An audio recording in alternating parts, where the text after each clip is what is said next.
The Aesop for Children, The Wolf and the Kid.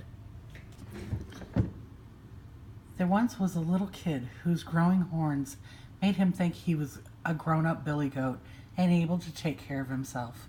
So one evening when the flock started home from the pasture and his mother called, the kid paid no heed and kept right on nibbling the tender grass.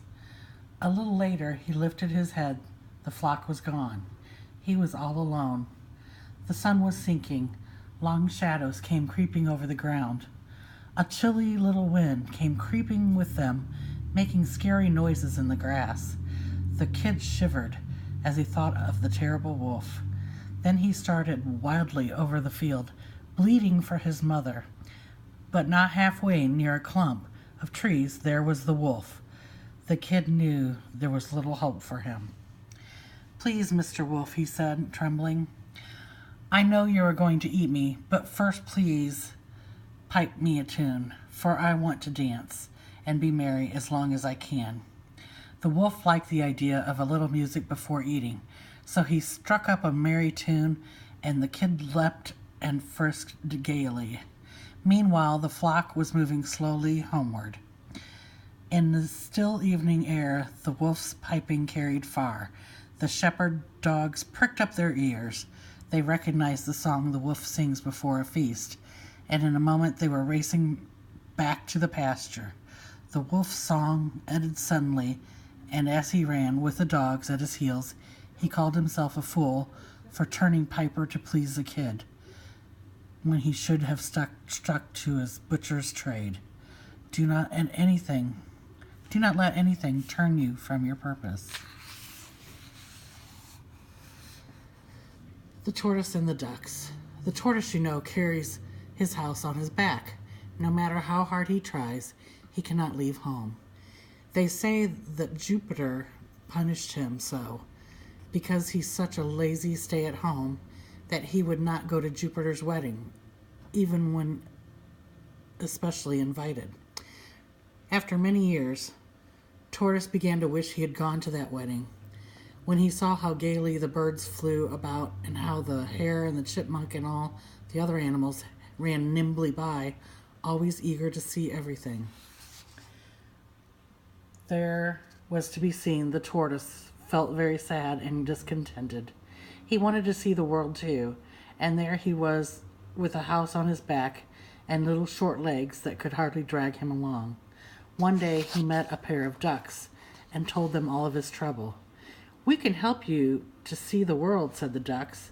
"Take a hold of this stick with your teeth, and we'll carry you far up in the air where you can see the whole countryside. But keep quiet or you'll be sorry." The tortoise was very glad indeed. He seized the stick firmly with his teeth, and the two ducks took a hold of it, one at each end, and away they sailed up toward the clouds. Just when the crow flew by, he was very much astonished at the strange sight and cried, "This must be surely the king of tortoises." "Why, certainly," began the tortoise, but as he opened his mouth to say the foolish words, he lost his hold of his stick, and down he fell to the ground, where he was dashed to pieces on a rock. Foolish curiosity and vanity often lead to misfortune. The young crab and his mother. "Why in the world do you walk sideways like that?" said a mother crab to her son. "You should always walk straight forward with your toes turned out." "Show me how to walk, mother dear," cried the little crab obediently. "I want to learn." So the old crab tried and tried to walk straight forward, but she could walk sideways only, like her son, and when she wanted her to turn her toes out, she tripped and fell on her nose. Do not tell others how to act unless you can set a good example. The frogs and the ox. An ox came down to a reedy pool to drink. He was splashed heavily into the water. He crushed a young frog into the mud. The old frog soon missed the little one and asked his brothers and sisters what became of him. "A great big monster," said one of them, "stepped on little brother with one of his huge feet." "Big, was he?" said the old frog, puffing up. "Was he as big as this?" "Oh, much bigger," they cried. The frog puffed up still more. "He could not have been bigger than this, But the little frogs all declared that the monster was much, much bigger, and the old frog kept puffing herself out more and more until all at once she burst.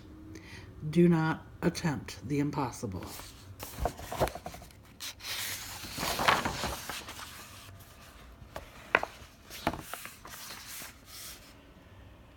The Dog, the Cock, and the Fox.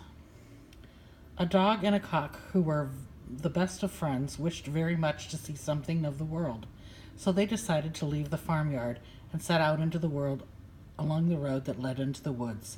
The two comrades traveled along in the very best of spirits, and without meeting any adventure to speak of. At nightfall, the cock, looking for a place to roost, as was his custom, spied nearby a hollow tree that he thought would do very nicely for a night's lodging. The dog could creep inside, and cock could fly up on one of the branches. So said, so done, and both slept very comfortably. With the first glimmer of dawn, the cock awoke. For the moment he forgot just where he was. He thought he was still in the farmyard, where it had been his duty to arouse the household at daybreak. So standing on tiptoes, he flapped his wings and crowed lustfully. But instead of awakening the farmer, he awakened a fox not far off in the wood. The fox immediately had rosy visions of a very delicious breakfast. Hurrying to the tree where the cock was roosting, he said very politely, "A hearty welcome to our woods, honored sir. I cannot tell you how glad I am to see you here. I am quite sure we shall become the closest of friends." "I feel highly flattered, kind sir," replied the cock slyly. "If you will please go around to the door of my house at the foot of the tree, my porter will let you in." But the hungry, unsuspecting fox went around the tree as he was told, and in a twinkling the dog had seized him. Those who try to deceive may expect to be paid with their own coin. Belling the cat. The mice once called a meeting to decide on a plan to free themselves of their enemy, the cat. At least they wished to find some way of knowing when she was coming, so they might have some time to run away. Indeed, something had to be done, for they lived in such constant fear of her claws that they hardly dared stir from their dens by night or day. Many plans were discussed, but none of them was thought good enough. At last a very young mouse got up and said, "I have a plan that seems very simple, but I know it will be successful. All we have to do is hang a bell about the cat's neck. When we hear the bell ringing, we will know immediately our enemy is coming." All the mice were much surprised that they had not thought of such a plan before. But in the midst of rejoicing over their good fortune, an old mouse arose and said, "I will say that the plan of the young mouse is very good, but let me ask one question. Who will bell the cat?" It is one thing to say that something should be done, but quite a different matter to do it.